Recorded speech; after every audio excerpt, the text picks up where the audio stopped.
Hello everyone.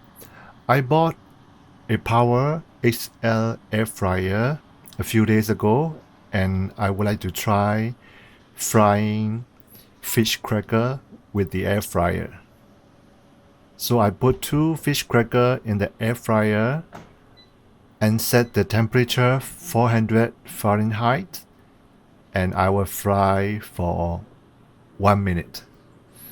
So after 1 minute I will open the air fryer and see the fish cracker is perfectly cooked, and I was so surprised.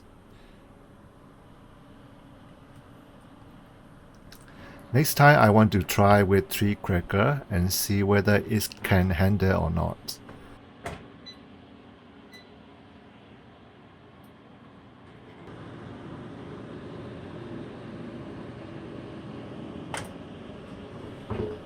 After 1 minute, it doesn't look like it is fully cooked.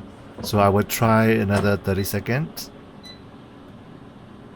The good thing about air fryer is you can take out and when you put back, it will resume the timer.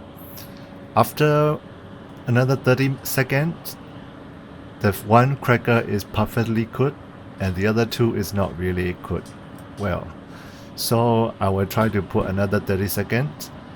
And then I learned that next time I will only put 2 cracker each time.